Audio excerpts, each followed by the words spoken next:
Good morning, Your Honor. Michael Kecknick here on behalf of Ms. McKinney. Stands to my right. Ms. McKinney, will you tell us your full legal name, please? Suan Mckinney. All right, you may be seated. We are here for a sentencing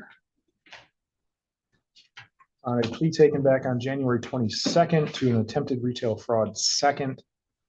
We set this matter over we did a pre-sentence investigation. And my notes indicate we were going to do a restitution hearing as well. Do we have a restitution agreement? I see it wasn't set for that, but it's indicated.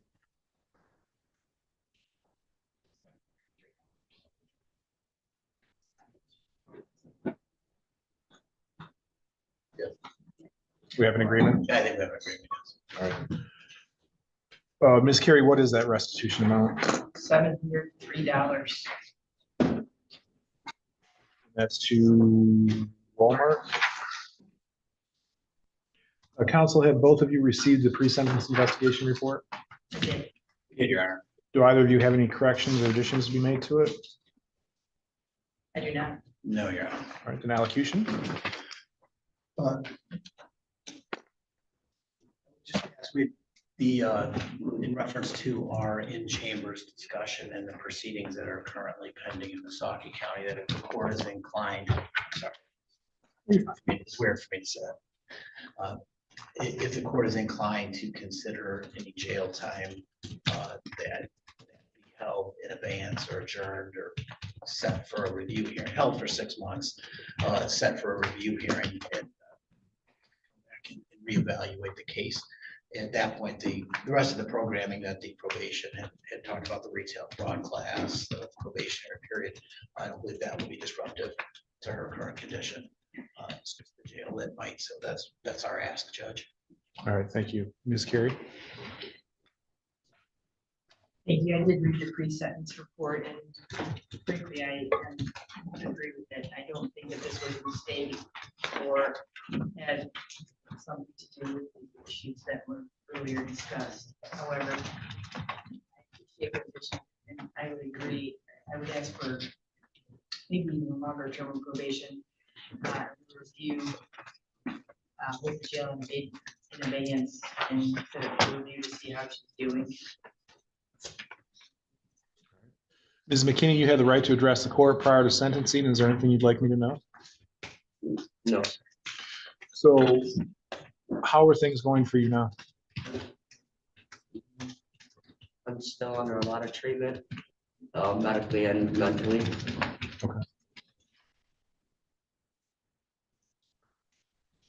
I believe that was probably passed on to you on Monday. Yeah, I'm aware of that. Yeah. So, okay. Are you finding the steps that you're working now? Are you finding those helpful? Yes, it's taken some time to accept the help, but yes. All right. Anything else you'd like me to know?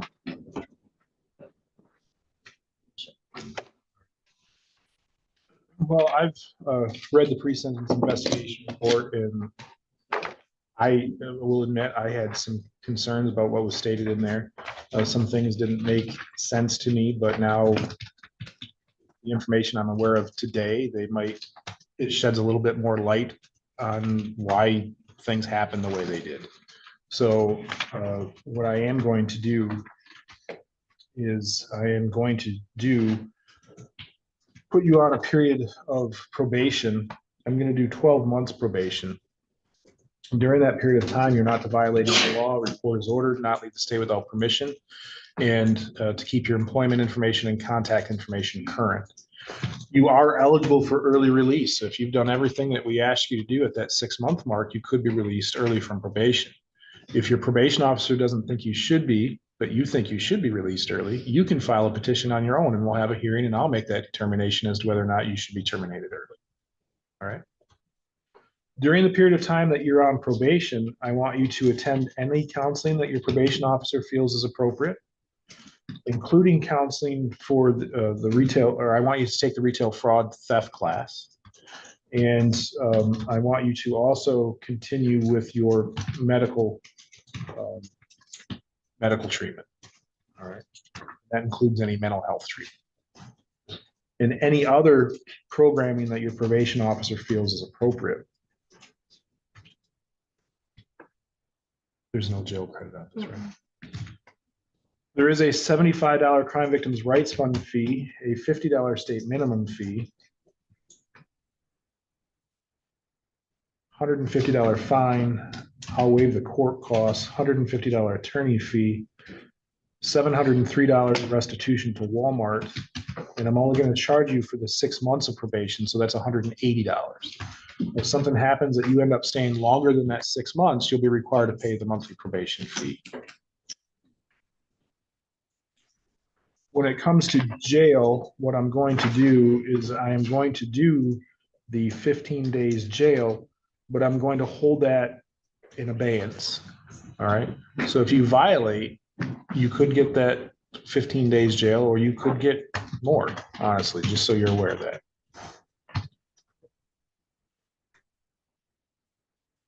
Ms. Carey, anything I missed in a judgment of sentence? No, thank you. Mr. Piesnik? Just.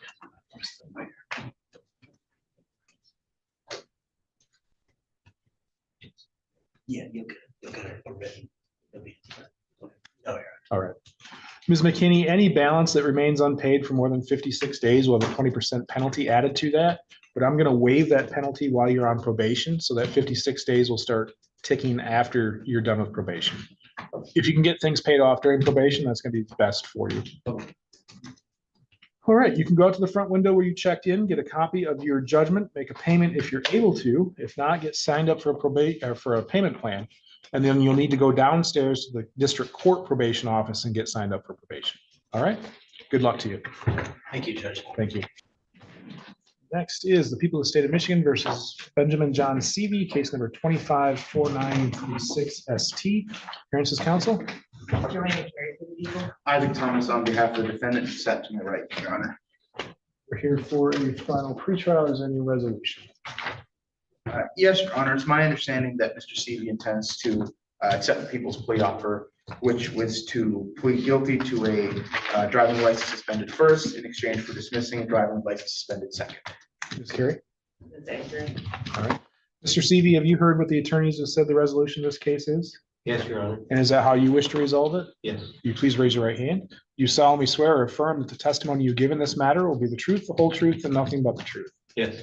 So you may put your hand down. It's my understanding that you'll be pleading guilty to a driving license suspended first offender. That is a misdemeanor punishable by up to 93 days in jail and or a fine of $500.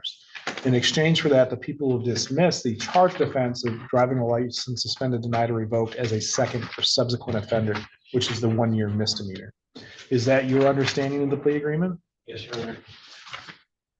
Do you remember reading and signing an advice of rights form in this case that talk about your rights to an attorney and your rights to a trial? Yes. Do you understand those rights? Yes. Most importantly, do you understand that you have a right to a jury trial, and that by entering a guilty plea today, you'll be giving up that right. You won't have a trial of any kind. Yes. Back on November 24th, were you on probation or parole? No. Were you on bond? No. Other than the plea agreement, has anybody promised you anything in order to get you to plea? No. Has anybody threatened you in any way? And is it your own free choice to plead today? Yes. Are counsel aware of any other promises, threats, or inducements? For the record? None, Your Honor. Ms. Carey, are you aware of any other promises? Not. Then Mr. Seavey, to the allegation that on or about November 24th, 2025 in Hanover Township of Wexford County, how do you plead to operating while your license was suspended, denied, or revoked? In order to accept that plea, I must have you tell me what it is that makes you guilty. So back on November 24th, were you operating a motor vehicle in Hanover Township? Yes. And had your license been suspended, denied, or revoked? Yes. Do counsel believe the defendants provided a factual basis in which to accept the plea and the court rules have been complied with? I do, Your Honor. As does the court, I find the plea is knowing, voluntary, and accurate. Mr. Seavey, I find you guilty of a driving license suspended as a first offender. Pursuant to the agreement, the second or subsequent offender will be dismissed at the time of sentencing. Are we able to sentence today? We are. Allocution, Mr. Thomas? Thank you, Your Honor. As Mr. Seavey testified, he understands the consequences of what was done, and he appreciates the people's offer in this matter. Our communication without breaking privilege here, it indicates that Mr. Seavey is working towards getting his license back. He doesn't have it right now. And for those reasons, we're just asking that the court sentence Mr. Seavey to fines and costs only. Thank you. Thank you, Ms. Carey. Well, Mr. Seavey, you had the right to address the court prior to sentencing. Is there anything you'd like me to know? No, Your Honor. Counsel, am I correct that there's one prior in the defendant's past? I do believe so, Your Honor. Mr. Seavey, do you know what you have to do in order to get your license back? I did go up there and as of January 3rd, I was able for a hearing to get it back, but I didn't proceed with it. I was waiting for this to be Okay. done with because it might push it back now. Yeah, it will, so. All right, anything else you'd like me to know? No, Your Honor. I will keep this to fines and costs. There is a $75 Crime Victims' Rights Fund fee, $50 state minimum fee, $150 fine, $150 court costs. Mr. Thomas, are you retained? I am appointed, Your Honor, but You are appointed. yeah, thank you. All right, $150 attorney fee. 0 days jail, 0 days credit.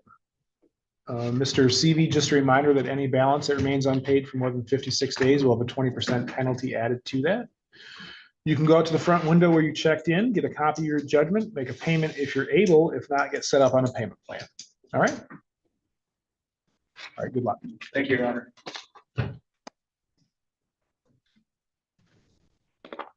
All right, court calls the cases of people of the state of Michigan versus Daniel Adam Maxwell.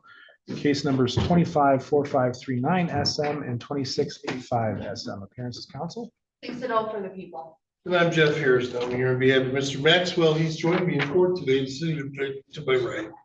And we are here for a final pretrial on the 25 case and a pretrial on the 26 case. Is there any resolution to either of those? No, and there is actually a third matter, Your Honor. Civil infraction, is that reflected in either file? Your Honor, so Mr. Maxwell now has a civil infraction. I think it's set for a formal hearing for an ordinance noise complaint for this apartment complex. It's Okay. similar conduct. I believe these three cases are similar. I would like to try to work out global efficiently. It seems like he might be getting evicted from the apartment complex. So I'd like a chance to try to talk to the victim in one of my cases, see if we can get a global resolution. So if we could set another final pretrial for both cases, I believe the civil infraction is end of March. Okay. I think we should be able to come to some resolution. When did the civil infraction arise? After the MDOPP less than 200, I believe, After the 26 case? 26. January what? 31st. January 31st. Okay.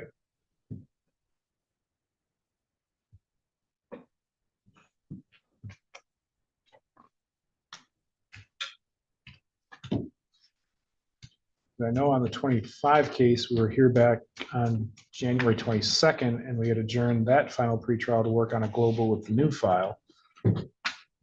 So we have a stalking and a malicious destruction of property. How does the civil infraction tie into all that? I believe there's some mental health issues. Obviously, Mr. Harrison can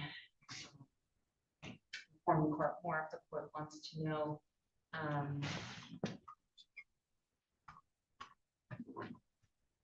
The stalking cases is basically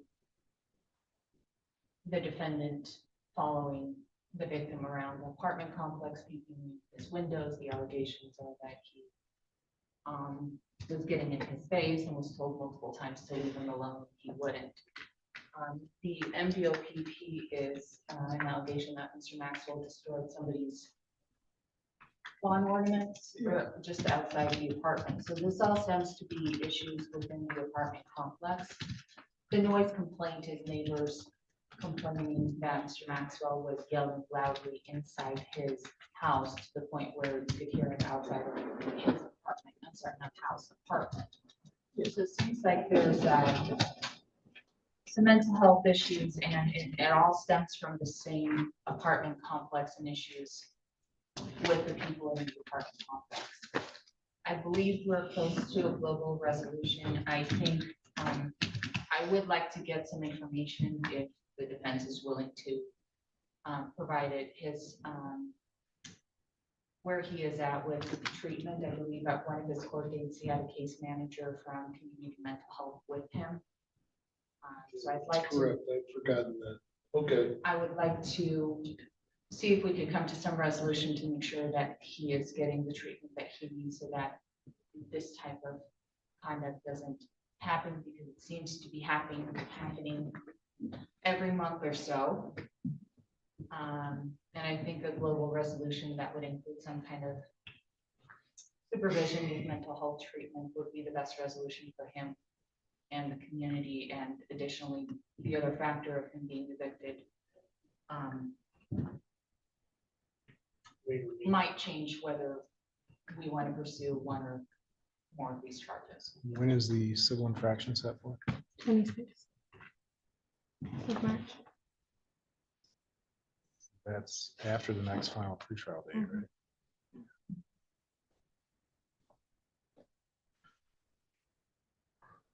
I don't want this to fall through the cracks either, Your Honor. I know you're concerned. It just seems to me that we need some. I don't know, quite frankly, what the next step ought to be, but I'm willing to engage Mr. Maxwell in that as well.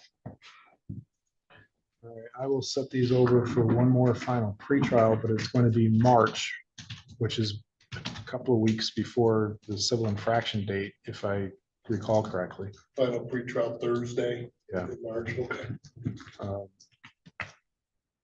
So I'll let the parties work their magic and see how that goes. Mr. Maxwell, you can go out to the front window where you checked in and get your next court date. And just a reminder, your bond conditions continue. Yes, sir. All right.